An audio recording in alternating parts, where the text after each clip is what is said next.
Suatu hari di gerbang sebuah komplek ada rambu bertuliskan, "Awas pelan-pelan, banyak penyeberang jalan."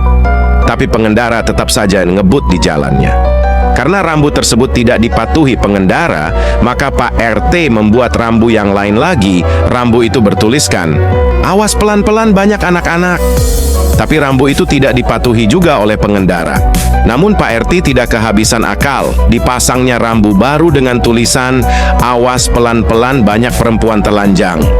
Sejak rambu itu dipasang, tidak ada lagi yang berani ngebut di jalan. Bahkan mereka terlihat sangat sopan dan waspada. Mereka selalu melihat ke kiri dan ke kanan. Ada sepasang suami istri yang kalau sedang cekcok, mereka tidak mau saling bicara lewat mulut, tapi bicara lewat tulisan di selembar kertas. Suatu malam, suami istri tersebut sedang cekcok, padahal besoknya suami harus bangun pagi-pagi sekali karena ada tugas pagi. Sebelum tidur, si suami menulis di selembar kertas bertuliskan, "Bu, besok bangunin aku jam 5 pagi. Jangan terlambat loh." Lalu kertas tersebut diberikan pada si istri. Keesokan paginya si suami kaget karena bangun pukul 8 pagi. "Wah, sialan! Aku tidak dibangunkan oleh istriku. Awas akan kulabrak dia," kata si suami. Tetapi sebelum si suami meninggalkan tempat tidurnya, ia melihat ada selembar kertas berisi tulisan di sampingnya. "Pak, bangun Pak, sudah jam 5 pagi." Seorang gadis kecil berkata kepada ibunya, "Ibu, ketika ayah sedang pergi bekerja selama 3 hari, seorang wanita aneh datang mengunjungi ayah." Sang ibu menjawab, "Benarkah begitu? Ceritakan lagi padaku saat ayahmu pulang." Mereka menunggu sampai ayah tiba. Sang ibu kemudian bertanya, "Sekarang sayang, apa yang kamu katakan tentang ayah dan wanita aneh itu?" Sang ayah ingin berbicara, tetapi sang ibu menghentikannya dan berkata, "Diam." Kemudian sang ibu menyuruh putrinya untuk melanjutkan ceritanya. "Baiklah," kata gadis kecil itu. "Ayah menyuruhku untuk tetap tinggal di ruang tamu, sementara mereka naik ke lantai atas. Tetapi aku mengikuti mereka, dan aku melihat mereka berpelukan dan berciuman. Kemudian mereka masuk ke kamar tidurmu, dan melihat apa yang terjadi." "Apa yang kamu lihat?" tanya ibu. "Saya melihat mereka naik ke tempat tidur," lanjut gadis kecil itu. "Lalu apa yang terjadi?" tanya sang ibu. Dengan ekspresi marah, gadis kecil itu melanjutkan, "Kemudian mereka melakukan apa yang kamu dan Paman Mike lakukan." 3 orang pemuda tersesat di hutan dan ditangkap oleh suku pribumi. Raja suku datang dan berkata, "Kalian bakal dibunuh, kecuali kalau masuk ke hutan, cari 10 buah yang sama, dan kembali dengan membawanya." Ketiga orang itu pergi ke hutan untuk mencari buah. Pemuda pertama kembali dengan membawa 10 apel dan meletakkannya di tanah. Sang raja berkata, "10 apel itu kau masukkan ke dalam anal tanpa membuat suara. Jika berhasil, kamu akan selamat. Jika gagal, kamu akan dibunuh." Apel pertama masuk dengan paksaan, namun pada apel kedua dia menjerit kesakitan dan suku itu membunuhnya. Pemuda kedua datang dengan 10 anggur. Setelah memahami tantangan itu, dia berhasil memasukkan 9 anggur, namun ketika hendak memasukkan anggur yang ke-10, dia mendadak tertawa. Suku itu membunuhnya dan dia pergi ke surga. Di surga, pemuda pertama bertanya pada pemuda kedua, "Kamu hampir sukses, kenapa tiba-tiba tertawa?" Orang kedua menjawab, "Aku lihat orang ketiga bawa 10 biji kelapa." Seorang suami merasa curiga dengan kebiasaan istri yang sering pergi keluar rumah pada malam hari. Suatu malam, dia melihat istrinya keluar dengan mobilnya. Karena penasaran, sang suami memutuskan untuk mengikuti istrinya menggunakan taksi. Ternyata mobil istrinya berhenti di sebuah tempat hiburan malam. Melihat itu, sang suami pun langsung marah. Kemudian dia meminta tolong kepada supir taksi. "Pak, tolong Bapak masuk ke tempat hiburan malam itu dan seret bawa istri saya keluar. Nanti saya kasih Bapak uang 2 juta rupiah."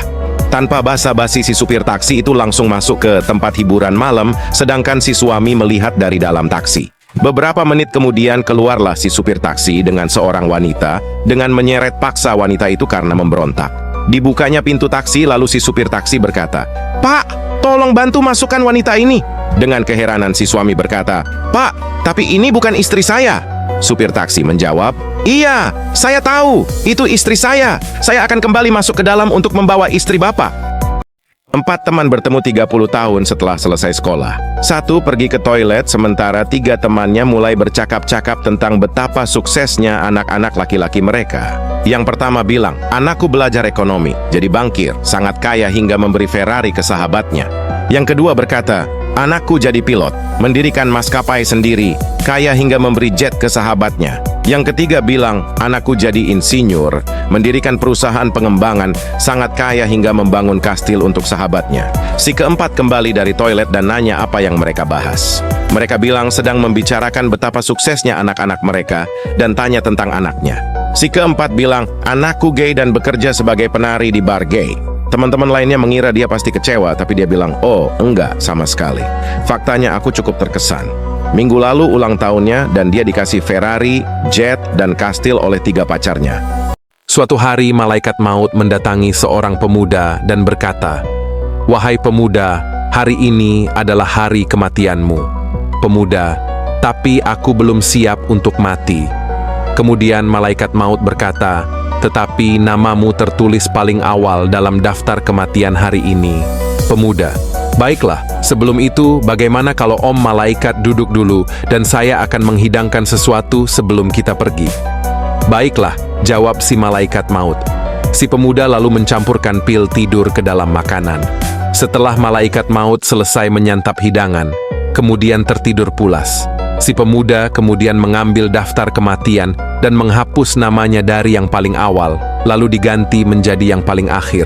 Ketika malaikat maut bangun, ia berkata kepada si pemuda, "Karena engkau telah begitu baik kepadaku, aku akan mulai mencabut nyawa dari yang paling akhir dulu." Temen gua nanya, "Lu merokok nggak?" "Iya," jawab gua. Terus dia nanya, "Sehari berapa bungkus?" "3 bungkus," kata gua. Dia nanya lagi, "Berapa per bungkus?" 20.000, jawab gua. "Dan lu udah merokok berapa lama?" tanya dia. Gua jawab, 15 tahun. Terus temen gua bilang, "Jadi 1 bungkus 20.000, lu merokok 3 bungkus sehari, artinya lu ngeluarin 60.000 setiap hari, sehari-hari merokok, bulanan bisa 1,8 juta. Dalam setahun jadi 21,6 juta, bener gak?" "Bener," jawab gue. Temen gue bilang, "Tahu nggak, kalau lu nggak merokok, duit itu bisa dimasukin rekening bunga tinggi, dengan bunga maju selama 15 tahun, lu bisa punya 324 juta sekarang. Bayangin, apa yang bisa lu beli dengan duit segitu?" Gue sih nggak bakal ngabisin duit gue kayak lu. Lu sekarang bisa punya mobil tahu. Gue nanya, "Lu merokok nggak?" Temen, "Enggak." Gue, "Terus mobil lu mana?"